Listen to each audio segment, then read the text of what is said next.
The asteroid field of Rendain's graveyard shimmered under the twin suns of the Yaroth expanse, a place of shadows and hidden fangs.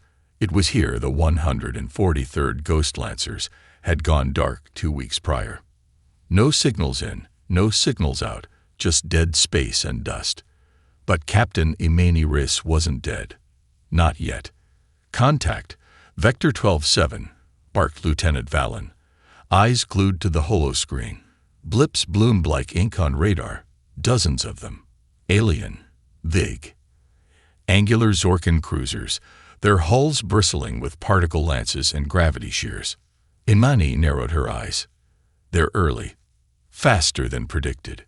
Valen hesitated. "Orders, ma'am." Imani didn't blink. "Same as always. Make them bleed." The Ghost Lancers weren't a frontline unit. They weren't meant to win wars, just to start them.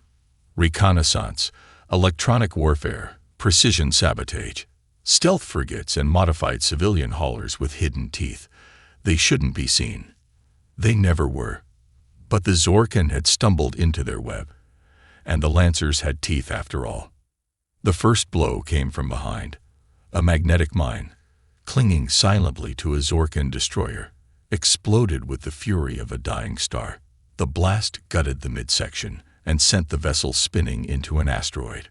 Before the fleet could react, 3 Ghost Lancer frigates dropped from shadowed orbits and loosed volleys of kinetic darts and coronal disruptors. A second cruiser buckled under the assault. Zorkan Admiral Iser Tel barked in confusion aboard the command carrier Vazkov. "Where is the rest of the human fleet? These can't be all of them." But there was no answer. Imani's team wove between asteroid shadows, cloaked by jamming signals and the debris of their own sabotage. Each strike was swift, brutal, then gone. The Zorkan fired wildly into empty space, their targeting scrambled by invasive human algorithms seeded days ago. Hulls crumpled. Engines exploded. Still, numbers mattered. By hour 2, 3 Lancer ships were gone. One self-destructed before boarding. Another was lost in a suicidal gravity shear collision. Imani's own ship, the Sable Cut, was venting plasma. But they didn't stop. When the Zorkan finally limped out of the graveyard, they left behind 9 wrecked ships and hundreds of casualties. The humans had vanished like ghosts. Scans found no large vessels, no supply lines, no planetary support. To Admiral Iser Tel, it could only mean one thing: they had broken the enemy's front line. He ordered a declaration of victory and signaled back to Zorkan High Command. "We engaged and overwhelmed the primary human defense force. Their resistance was negligible. The path is open." Back on the Sable Cut, Captain Reyes lay strapped to a med slab, bloodied and bruised, listening to the intercepted transmission. "Negligible," she whispered, chuckling painfully. She raised a shaking hand to record one last burst transmission. With most systems fried, it was unlikely to reach anyone. But she had to try. "This is Captain Imani Riss of the 143rd Ghost Lancers," she rasped. "We've delayed their fleet. Took a chunk out of it, too. They think they broke our lines. Idiots." She smiled, blood in her teeth. "They didn't fight our front line. They fought us. Just Recon." And with that, the message burst into the void. Yaroth expanse. Rendain's graveyard.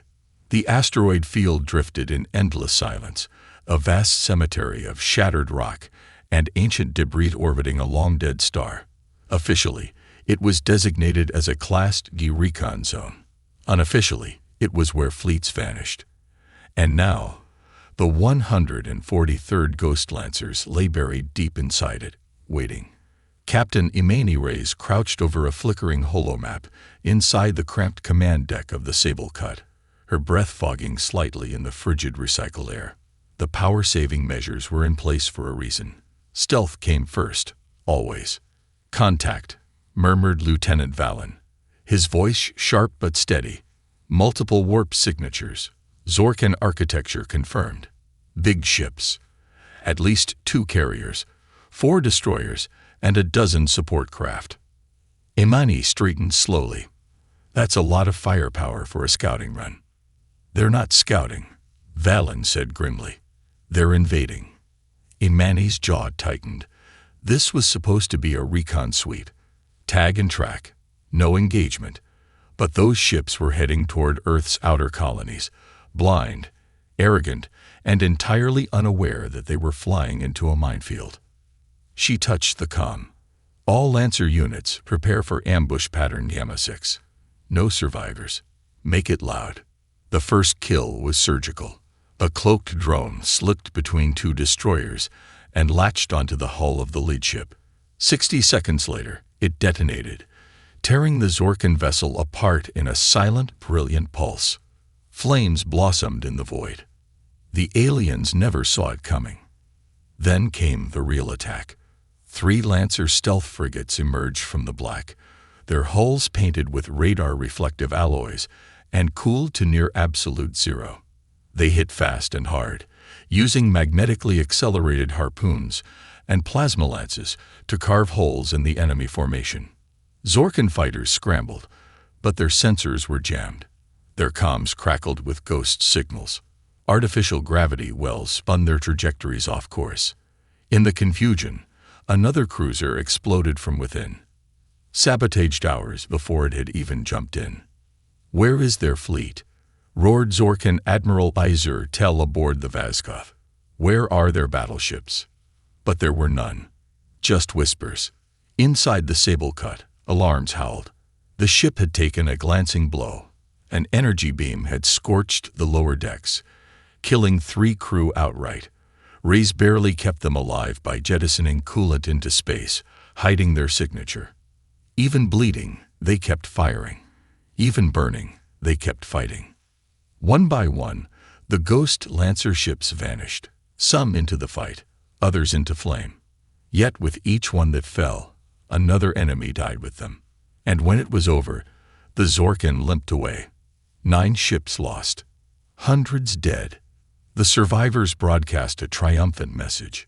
"We have engaged and neutralized the primary human defensive fleet. Their resistance was minimal. Victory is imminent." Captain Reyes lay slumped in her command chair, bleeding from a gash on her forehead, as the enemy message echoed through the damaged speakers. She coughed, spat blood, and triggered a burst transmission with the last reserves of power. "This is Captain Imani Riz, 143rd Ghost Lancers. We held the line. They think. They beat us." A pause. A slow, defiant smile. "They didn't fight our front line. They fought Recon." Then everything went dark. The Zorkan fleet limped back across the stars, leaving a trail of plasma scars and debris in their wake. Of the original 21 ships that had jumped into the Yareth expanse, only 12 remained combat-ready. 4 others drifted behind them on partial power, hulls torn open, medical bays overflowing with the dying. Yet Admiral Izur Tel stood before the High Command in full ceremonial armor, his damaged antennae twitching with pride. The holographic chamber aboard the flagship Vazkov glowed with the presence of his superiors, wreathed in golden light, towering above him like gods. "We encountered what appears to be the core of humanity's border defense," Izur proclaimed, head held high. "A cluster of fast attack vessels and stealth craft. Crude, but aggressive. They are disorganized, primitive, but determined." One elder narrowed her eyes. "You lost 9 ships. A testament to their desperation," Izur replied smoothly. "But their resistance was clearly their strongest play. We broke through. Their front is shattered. I advise immediate advancement toward the core colonies. They will not survive a second engagement." A hum of approval echoed through the chamber. "Then you have our blessing," said the High Speaker. "Humanity will fall. Their little frontier empire will make a fine addition to the Dominion." Izur bowed, pride swelling in his chest. He never once questioned the reality that had been handed to him, that the first humans they'd faced were the best Earth could offer.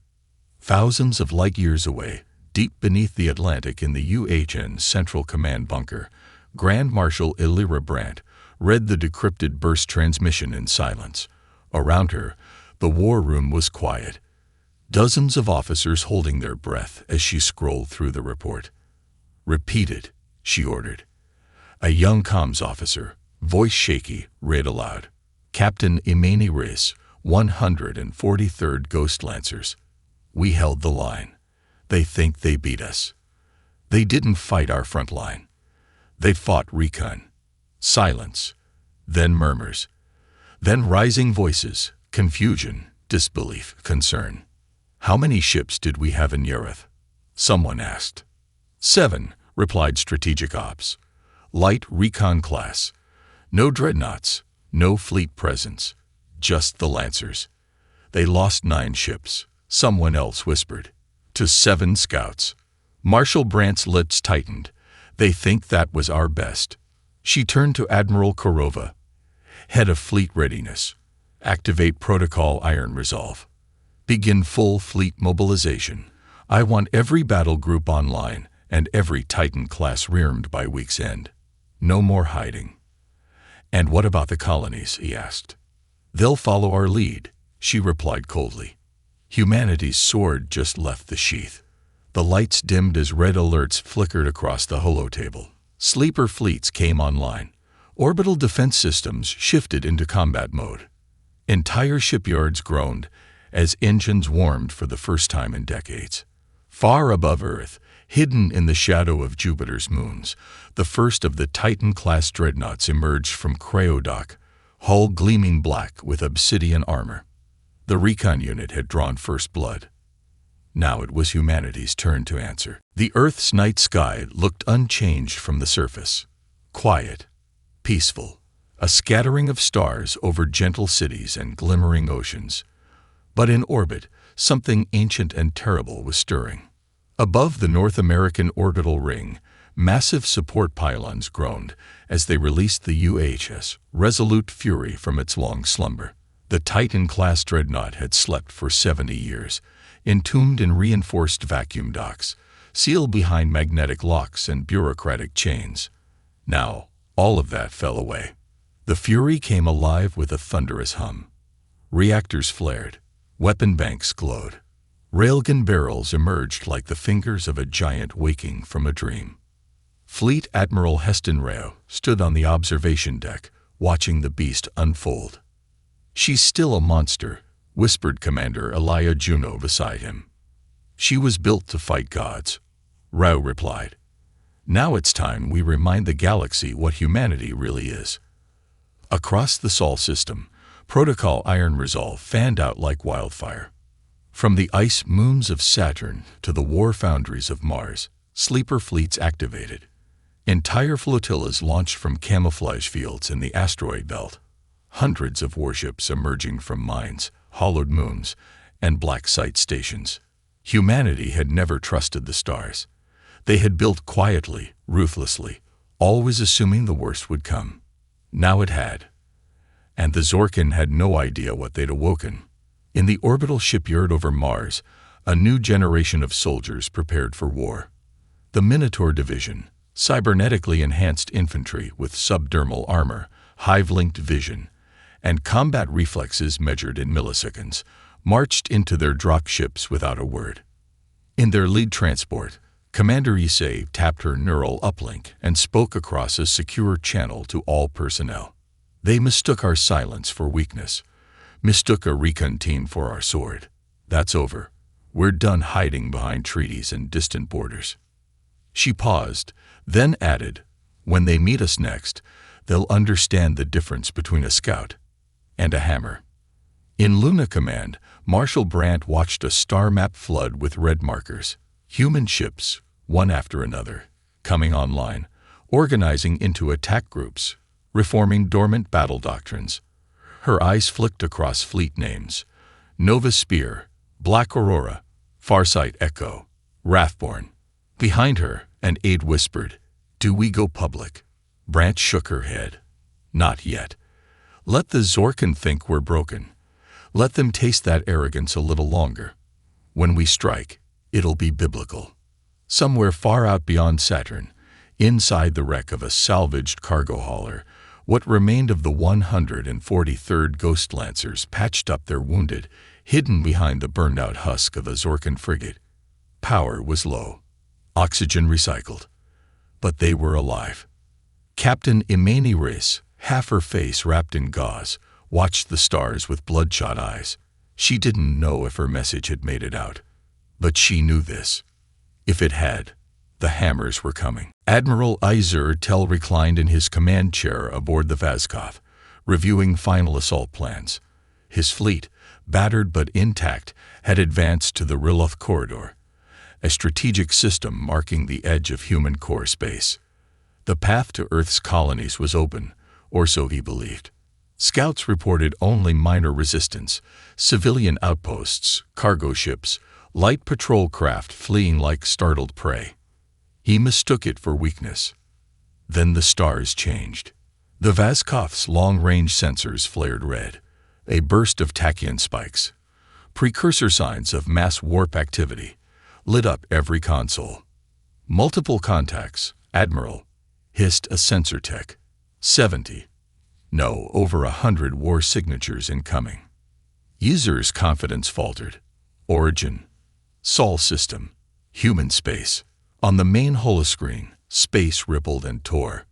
Dozens of massive human ships exited warp in perfect formation, led by the Titan-class dreadnought Resolute Fury. Smaller vessels flanked it in precise wings. Frigates, cruisers, stealth escorts, all gleaming with obsidian and chrome. Every cannon, every bay door, every weapon system was active. The Ghost Lancers had been knives. These were sledgehammers. Fire at will, came Fleet Admiral Rowe's order aboard the Fury. His voice was calm, almost sad. Let them understand. A split second later, the sky ignited. Electromagnetic rail slugs, each the size of a bus, punched through Zorkan destroyers at fractional light speeds. Plasma torpedoes danced between enemy formations, weaving eye-controlled paths toward engines, reactors, bridge modules. One carrier tried to flee. Its engines melted mid-burn, sending it spinning into its own escorts. The Fury's spinal lance, an experimental gravitational disruptor, fired once. The Zorkan cruiser vanished in a microsecond, crushed into a ball of slag by forces its hull couldn't comprehend. On the ground below, the colony on Riloth Prime watched the battle unfold like gods dueling in heaven. Civilians, once evacuated underground, emerged as the orbital cams lit the sky with fire. They had been told Earth wouldn't save them, that the fleet was gone. Now they stared at the heavens in silent awe, as Zorkan wreckage rained like steel meteors. On the Vazkov, Izur Tel shouted conflicting orders as his bridge disintegrated. Fire tore across consoles. Crew were sucked into the void. Every tactic he deployed had failed before it even began. They weren't supposed to be ready. He screamed. They weren't. A rail slug punched through the forward hull, silencing him forever. Back in Luna Command, Marshal Brandt stood over the war table, arms folded. Report. Admiral Kurova smiled grimly. Zorkan Task Force obliterated. No survivors. Our losses. Minor damage to Resolute Fury. 2 injured. Broadcast a message, Brandt said. Open channel. She stared into the lens, steel in her voice. To the Zorkan Dominion. Your trespass is noted. Your arrogance is recorded. Your fleet is gone. Know this, what you destroyed was not our army. It was reconnaissance. She leaned in slightly. Our army just arrived. The news spread faster than light. Encrypted data packets, fragmented sensor recordings, survivors' desperate transmissions, whispers from smugglers, rumors on trade networks. They all carried the same chilling message. The humans were not beaten. They had just begun to fight.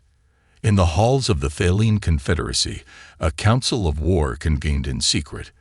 These were traitors, not warriors, but their fleets had long dominated neutral space. When the Zorkan declared war on humanity, the Thaline had offered token support, access to star lanes, spare hulls, a few advisors. Now, the Thelian Council watched a grainy hull recording of a human dreadnought obliterating the Zorkin carrier with a single shot. The image looped 3 times before someone finally spoke. "We backed the wrong species," murmured Archonvirus. "Withdraw all support," said another. "Deny everything." "Too late for that," said the third grimly. "The humans won't forget who armed their enemies." Silence fell again. Then came a single decision: vanish. Within hours, Thelian outposts were abandoned. Freighters were routed, flags changed. They would erase their involvement and pray that Earth's wrath passed them by. In the shadowy chambers of the Velari Ascendancy, a race of ancient Chionics stirred uneasily. They had always considered humanity a strange anomaly, brilliant, aggressive, chaotic, but young. Until now. The ascendant worms, who had once bent galaxies to their will, gathered in astral projection. They had seen into the minds of thousands of species, but what they now saw from Earth disturbed them. They held back. One hissed across the void. They allowed the Zorkin to strike first. They waited until it hurt, then responded with fire. This was not the act of a young species. This was ancient instinct. War was not new to humanity. War was familiar. The Velari voted in secrecy. No provocation. No interference. Watch and learn. Meanwhile, deep within the Zorkin dominion, panic bloomed. The defeat at Riloth was impossible to suppress. Entire bloodlines had vanished in one strike. Military production doubled overnight. Drafts began. Old war relics were unearthed. Propaganda filled the airwaves. But behind the bravado, fear festered. The Dominion had expected a short, glorious campaign, a culling of primitives.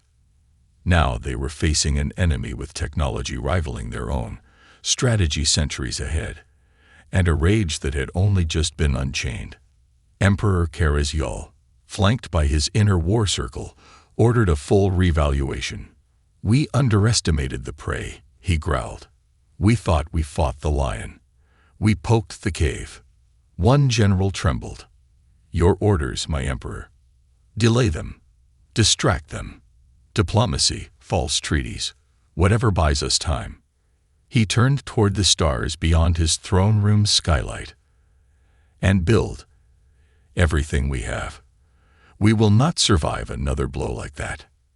And in the heart of Earth, beneath layers of bunkers and command halls, Marshal Brandt stood before the United Nations Defense Assembly. She said only one sentence. "They thought the Ghost Lancers were our front line." She gestured to the fleet behind her. They weren't. Zorkin High Command had never been silent for so long. The war chamber, once filled with battle plans and roaring debate, was now a tomb of tension. A dozen admirals stood in grim silence, their crests lowered in shame.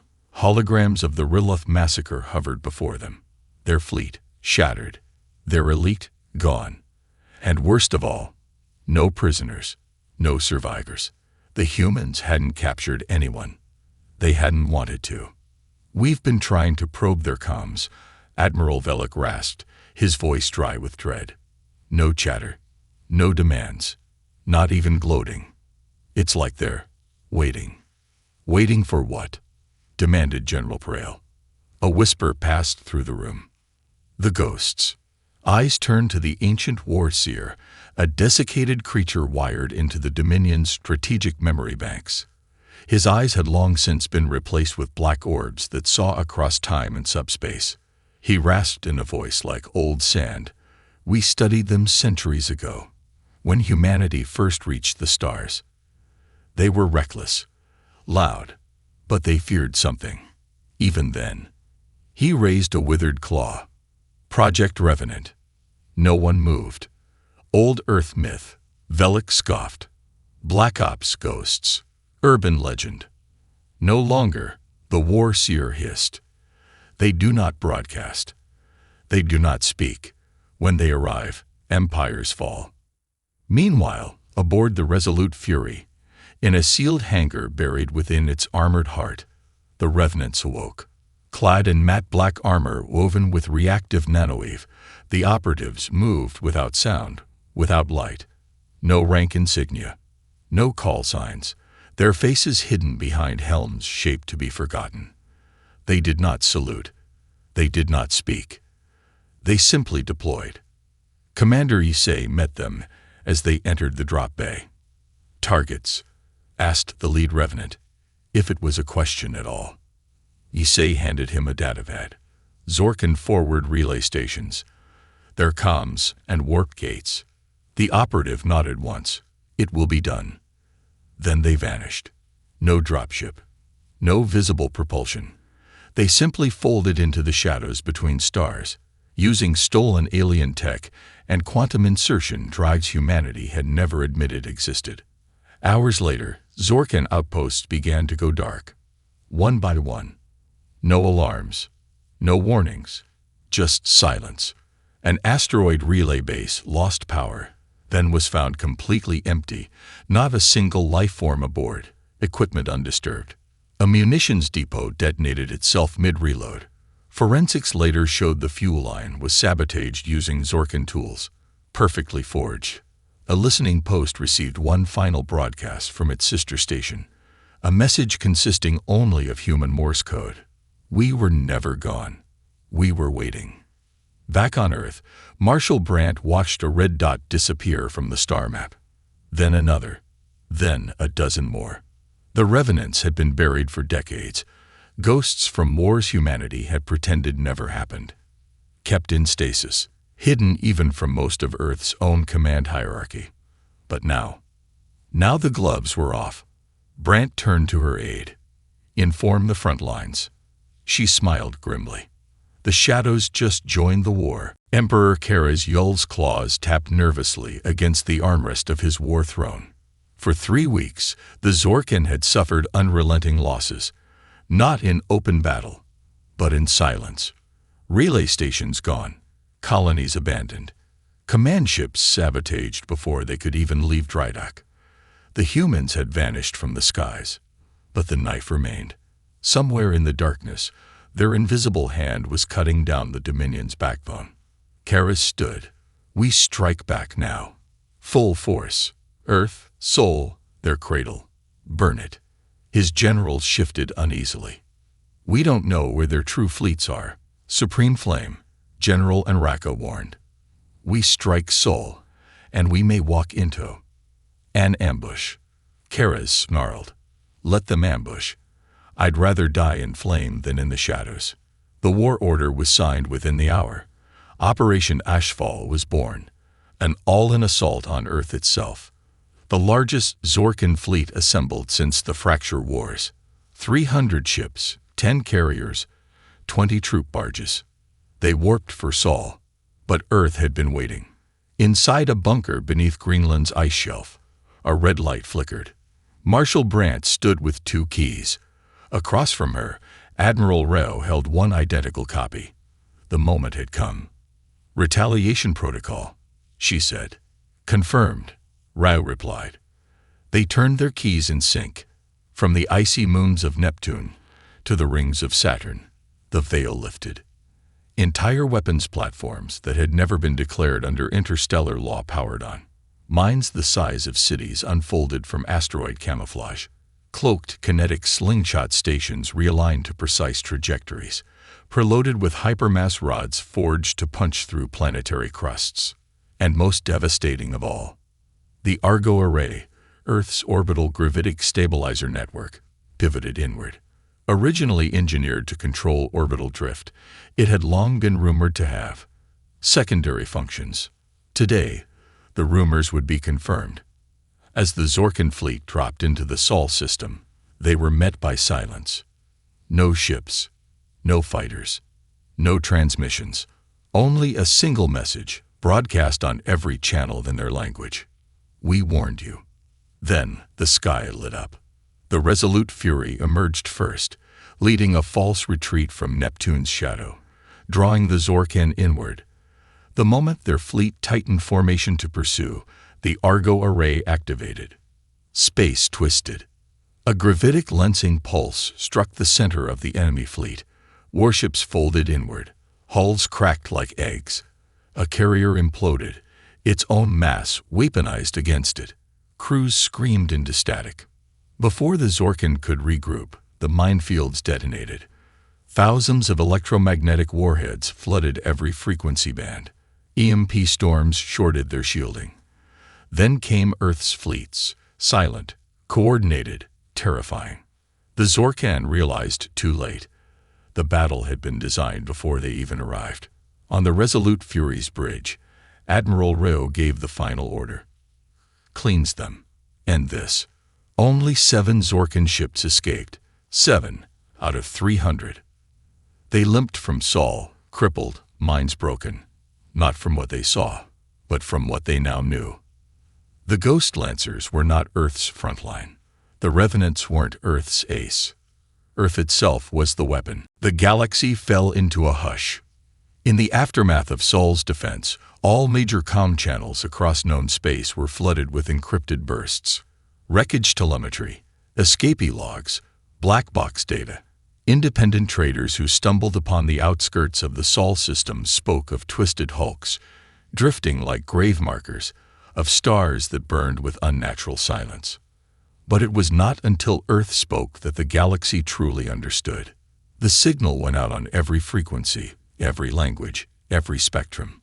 Not as a broadcast, as a declaration. Marshal Brandt stood before the United Planetary Assembly, a black flag of mourning behind her, the symbol of Earth's dead colonies etched in its folds. "This is for the Zorkan Dominion," she began, her voice cold as iron, "and for any who might mistake silence for weakness." She took one step forward. "You struck at our outposts. You slaughtered civilians. You expected surrender. A pause. Then softly. Instead, you met our scouts. You mistook them for an army." The screen behind her flickered. The holofeed displayed Ryloth's orbital massacre, then the destruction of the Zorkan fleet above Sol, each image punctuated by the unblinking, methodical fury of Earth's retaliation. "We did not want this war," Brandt continued. "We gave you time, mercy, warnings. Now we give you terms. Stand down, withdraw from all human territories, disarm all fleets, surrender your leadership for tribunal." Her tone sharpened like a blade. "Refuse, and we will not send fleets. We will not send soldiers. We will not even come ourselves. We will simply erase you." She paused a final time, letting the words hang like a death sentence. "This is your only warning. There won't be another." The feed cut. The message was clear. Earth wasn't asking. The Zorkan Dominion collapsed within days. Entire sectors revolted. Governors fled. Military leaders issued surrender statements, many without orders. Some ships turned on each other, seeking favor by delivering the heads of their own officers to Earth's emissaries. The Emperor was never found. Rumors claimed the Revenants got to him first. Elsewhere across the stars, the reaction was unified. Silence. Restructuring. Fear. The Thaline Confederacy offered full reparations and gifted 3 star systems to human administration. The Velari Ascendancy issued a rare proclamation of peace, stating humanity had earned a place among the old powers and should not be challenged again. Even ancient enemy species rewrote diplomatic protocols overnight. The galaxy no longer saw Earth as young. It saw Earth as primordial. On Luna Base, Marshal Brandt walked alone beneath the Earthrise, the blue marble gleaming through a reinforced dome. Admiral Reo joined her quietly. "Think they got the message?" he asked. Brandt didn't answer immediately. Then, with a ghost of a smile, "They thought they fought our front line." She looked up at Earth. "No one's seen what happens if they ever make us bring the rest."